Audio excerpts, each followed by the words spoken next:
Today, we're diving deep into some really serious hardware. We're looking at the infrastructure that powers high-end video distribution. And not just in a single room, we're talking about massive installations. Exactly. Think sports arenas, casinos, maybe even military command centers.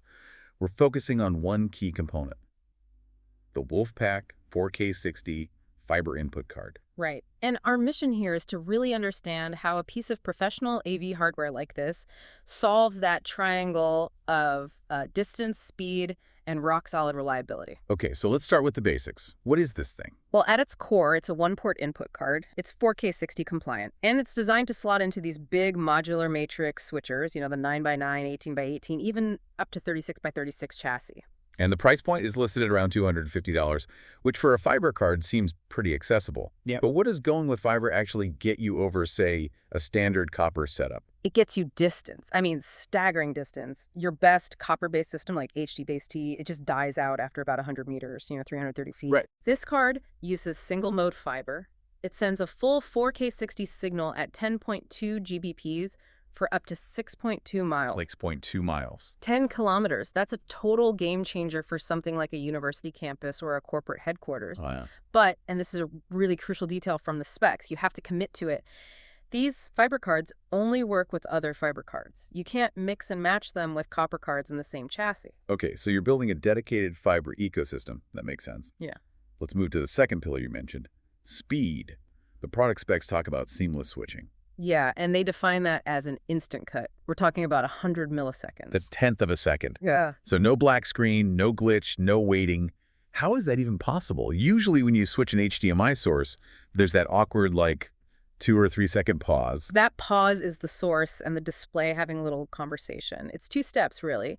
There's the HDCP handshake, that's the copy protection check, and then the ED hop, where the screen tells the source what resolutions it can handle. And a standard switcher makes you wait for that conversation to happen after you press the button. Exactly. The magic here, the WolfPack engine, it does all that work ahead of time. It executes those HDCP handshakes and EDB hops simultaneously at both the input and the output before you ever make the switch. So it's always ready. It's always ready. The dedicated processor completely eliminates that delay you see in cheaper gear. And that speed ties into reliability, too. I noticed the modular design means if one card fails, you don't have to rip out the entire 36x36 matrix. No, not at all. You pull the bad card out and you slot a new one in. It's plug and play. Downtime is minimized to, seconds. Let's talk about the third pillar then, control.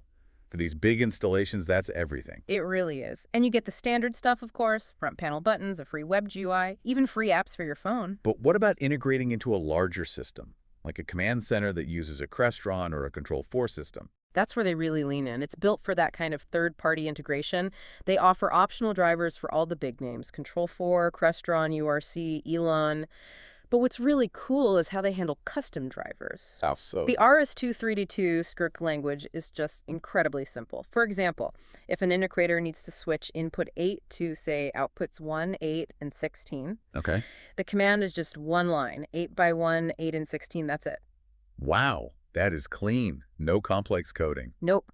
That simplicity is vital when you're building a massive custom control solution under a deadline. So to sum it up, Yeah. you've got extreme distance, instant switching, and really deep but simple control options. That's the value proposition. And they back it up with some pretty rigorous quality control. The docs mention every unit goes through a 24-hour aging process under load in a dedicated aging room. They're trying to catch any potential failures before it ever leaves the factory. That's a serious commitment to preventing failures in the field. It is. And that commitment, I think, is best shown by their warranty, the 2-year WolfPack Care Advance Replace warranty.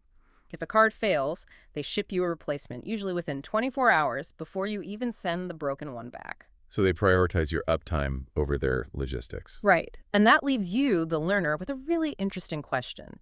In the world of professional AV, where every single minute of downtime costs real money, is the quality of an immediate replacement warranty and service now more valuable than the initial price of the hardware itself?